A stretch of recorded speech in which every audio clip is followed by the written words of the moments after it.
What is up, everybody? It's your boy Duty back again with another video, and this time, oh my lord, it is an epic chef's kiss, epic rant from my boy Phil in his podcast.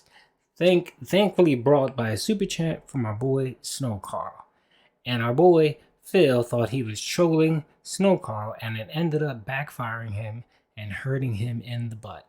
Our boy had this salt-filled, hate-filled rant about Twitter, about not having enough time, not having enough money to spend quality time with his wife, not being able to take 2 days off for the week, all this crap that he apparently got triggered to go off on, and it was just an epic rant. Let's listen to and watch the video. We're going to do that from now on. What is Snow Carl asking today? I forgot I had that button. You would think someone that would give you several super chats a day, you'd be nice to them and be cool with them and not treat them like shit. But no, not Phil. Phil has to denigrate Snow Carl every single moment that he can. And I'm super glad he asked this question that made you just go into this hate-filled rant. And it was awesome. Very nice. So, Snow Carl's question. I've noticed a lot of the time when you have lengthy pre-stream segments, you'll start shout-outs at like the 12:20 mark and rush through all the contributions. Do you think you could end your segments earlier to adequately answer all of the tips and super chats? Yes. Next question from Snow Carl, because he did a second tip.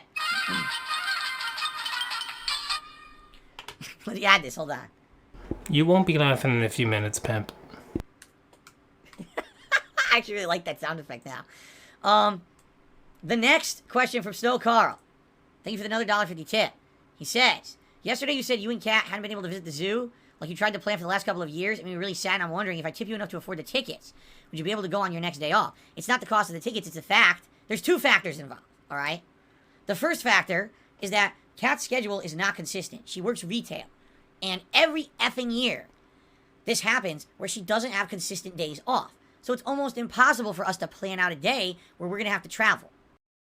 Everyone knows, at least in a week in advance, what their schedule is.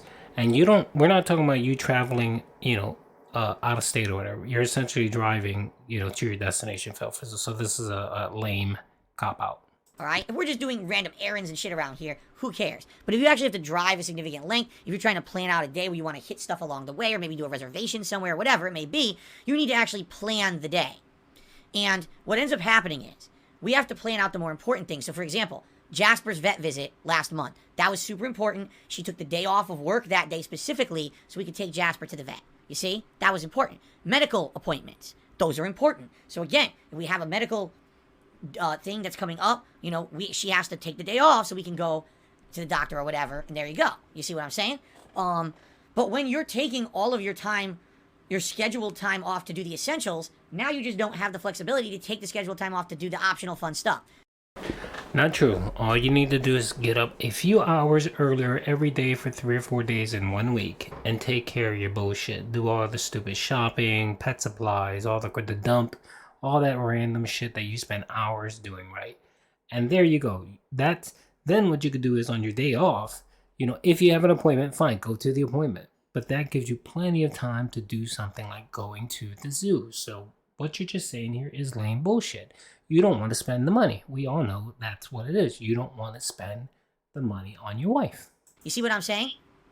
That's one of the major problems here is we haven't been able to schedule it in at a date when we know she's going to be off because every week her schedule is different. Just in the last 2 months, right? We've had days off on a Wednesday, days off on a Thursday. I think 1 week we had a day off on a Friday, right? Randomly. You see what I'm saying? If it moves around, then you can't really plan that well for it, all right? So that's half of the equation. The other half of the equation Here's the salt rant. I am working so much and, quite frankly, can't really afford to take time away from the streams because, for example, here's how this problem could be solved, okay? 1 week, I decide I'm going to take an extra day off. So I'm going to have 2 days off. The first day, I run all the errands, I do all the shit I need to do. I get it all done. And then the next day, Kat and I have a day together where we just go out and have fun. No, you moron. I just told you what you do. You take several days in a week and you take care of all your bullshit. You take care of your shopping and all that. Get that done. So one day you go grocery shopping. The next day you go pet supply. The next day you go to the dump. That's 3 days where you wake up an hour early and take care of your shit, right? It's that simple. Then you have time for when you have your day off to actually do the nice things like go out. That would be great. That would be absolutely positively great if we could do that. But look at what's happened to me in the last several months, okay? Let's be very starkly honest about everything. Things have been very, very tight for me. I told you guys over the last many months, financially, I'm barely able some weeks to make ends meet. There's been weeks where I had to appeal to you guys for help on the day before my day off, and then it would happen. Thank you so much. I can now have my day off with my wife. That's because we every have enough money week. For it. That's every how tight things week. have been, all right? It's not getting better either with fucked up stuff like people hitting me with false copyright strikes and shit like that. Here's the truth, and I've said this before and I'll say it again. If people would just stop fucking with me and trying to ruin my business and my life, then the things they don't like about me would go away. Okay, let me give you an example. Wait, I thought you said you beat the trolls. What happened there, Phil? People just stopped messing with my livelihood for like a year or two. If there was no fluctuation in my income, because people would stop trying to hurt me in concrete ways like this, I wouldn't have to come on stream and say, hey guys, I'm desperate this week, I need help, can you please tip or do this or do that? I would never have to do that. Why do you think I'd have to do that? Because they keep fucking with me. And if they would just leave it alone, then it wouldn't happen. But the thing is, the thing they complain about and use as the justification for their harassment, trolling, and illegal acts towards me is the very thing that they create with said actions. So the very nature of their thought process is nonsensical, illogical, and crazy. But they don't see that. Instead, they just see, haha, do it for the lulz, now I harass someone online, and I get away with it. Haha, I really enjoyed seeing Phil squirm and lose 300 members in the month of August, even though someone had to literally break the fucking law to do it. Right? So this is the point I'm making. Last year, I told you guys at the beginning of 2021 that things were looking up. Do you remember that? I said, with the amount of income now that I was making on Twitch, remember, my bankruptcy had gone through in 2020. So now, for the first time in my life, I didn't have a bunch of credit card debt and shit. I could focus on the important things. My mortgage, my car payment, my taxes, and all of that. And I said, wow, with the amount of money I was making on Twitch, remember, I had an insane amount of subscribers over on Twitch. And I had crazy amounts of cheers. Everything was very good on Twitch with my viewer base and the support I was getting over there, right? And my channel was growing. And then what happens? Oh, you're kicked out of the Twitch partner program. Why? Why? Because idiots mass reported me to With the Twitch leak that came out, I think last year, and we know specifically how much Phil was pulling in, and we know what he pulls in now, he's essentially making slightly a little bit more now on YouTube than he does with Twitch. So this is lame and wrong and incorrect and bullshit. It's a straw man that he's using.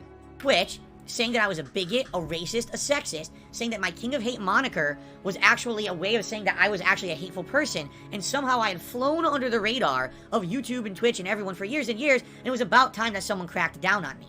So they launched an investigation. Said investigation was them reviewing ancient clips from over a decade ago that I have publicly apologized for time and time again, and said that I was very sorry that I said that stuff, okay? They used that as justification to kick me out of their partner program. Overnight, I lost a ton of income. And now this last year, I've been trying to play catch up, building my YouTube channel back up to where it was. So I was in a good position last year. If no one fucked with me and just left it all alone, I likely would have been able to upgrade my setup, get a new PC, get a new everything upgraded. I would have had extra money that I would have been saving. Maybe I would have been able to plan to go on a honeymoon with my wife. And every time that it looks like I'm getting ahead, someone has to fuck with me and ruin it. Bank leaks $40,000 in WWE champions and probably more. So you're full of it, Phil. This has happened almost every single time this has happened in my life in the last 14 years since I've been a public persona. Someone has to ruin it. Okay?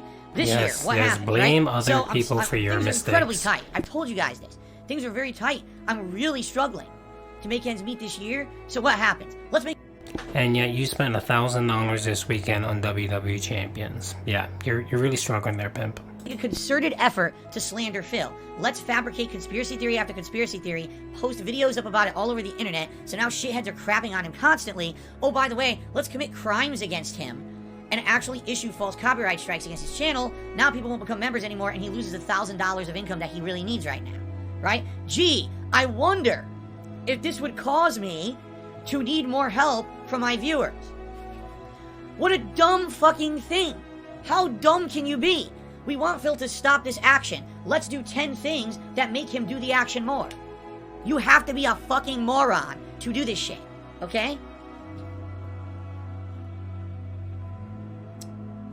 So, sadly, that's my situation. Right now, I would love to say, you know what? In October, before we get to the busiest part of the gaming year, I'm gonna have a week where I take 2 days off. The first day, I'll run my errands, I'll do the necessary busy work shit. Day 2, Cat and I are going to the zoo. Okay? Here's what'll happen if I do that. No income for 2 days. Viewership plummets, because now people are like, oh, Phil's not here when he usually is, he's not consistent. Right? And now I can't pay my bills for that week, because by the way, yeah, the second day off would entail I need to spend money to go to the zoo and food for that day and everything. It's money I didn't raise because I didn't stream. I'm literally living day to day, paycheck to paycheck. That's how this has been. And this month is going to be even worse because of the trolling last month. So I can't do it. I want to. I would like nothing better. Seriously, I would like nothing better than to be able to do this. And I can't because these idiots keep fucking with me. If they would just leave me alone, I'm serious about this, it would go away. Do you really think? I want you to think about this deeply, truly now. All of you out there, whether you're a fan, you're a hater, whoever you are. Do you really think I enjoy sitting here saying to my viewers, hey guys, I need help. Could you please support the stream by tipping or this or that? Do you really think I enjoy that? No, you expect it to happen naturally. You expect them to dump money your way, and when you don't, you beg like a little baby. Why would I enjoy that? All I want to do is sit here and chill with my audience and have a good time and just relax and just, you know what I'm saying? That's all I want. That's it. I don't ever want to mention a contribution ever. Right? Ever. But I have to because these people keep fucking with me. All they need to do is leave it alone. Alright, geez, we don't like Phil. We call him an e-bagger. Maybe if we don't completely fabricate negative shit about him for a year, and we don't slam his channels with false copyright claims, maybe he can actually make a decent living. Maybe he could get a sponsorship that won't go away because people harass the sponsor.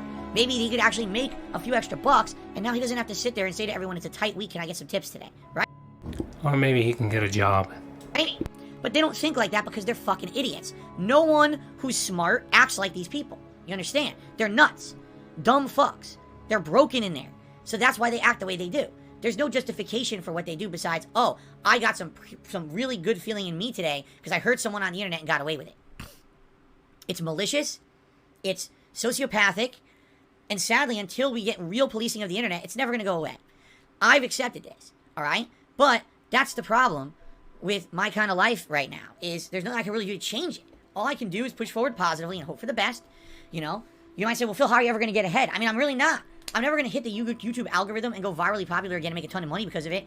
You know, it's going to be people supporting me. My fans and viewers who support me every day is the reason why I still make a living doing this. And yeah, things are tight, but they're still good. It just sucks that I can't go the extra level. I want to spend more time with my wife and have a fun day out with her, and I just can't do it. And it sucks. It's bullshit. But that's life, you know? Life's not perfect. You roll with the punches and you deal with the negativity and the positivity of it. You enjoy what you can. You know, every moment that I get to spend with Cat, that's a happy moment, is a special moment for me, you know? And I try to make the best of the time we have. I'll give you a perfect example. Last year, in a rare move, we planned out a whole day for her birthday, and it all went wrong. This year, we said, we're going to stay home for your birthday, but I'm going to make sure that you have a good day. And I ordered her the food she wanted, and we had a good dinner together. We had a good relaxing night together at home, and it was infinitely better than last year's birthday. That's all he did. He got her sushi. She didn't even go out for her birthday. Yeah, we couldn't afford it. But guess what? It was still a better day than the day we went out last year, and it was a flop. Okay? You make the best out of what you get. You know? You can't just sit here and scream about the world and how everything's unfair and everything. You can't be an endless While screaming about the world being crappy. I move forward positively and enjoy the great things in my life and be grateful for them, rather than sit here and bitch about the things I don't have. You know, a lot of people are like that. Oh, I wish I had that. I wish I had this. I'm jealous of this. I'm jealous of that. Of course, I'm jealous of people who are doing better than me, but that doesn't make me not appreciate the good things that I get every day. You know.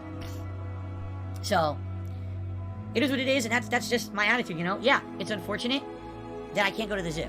Right? Even if Snow Carl, even if you said I'm going to buy you tickets to the zoo, we still couldn't go.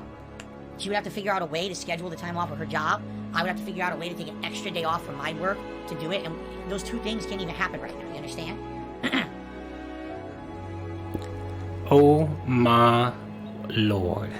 I don't think I need to say anything else, but enjoy the video. Peace out, pimps.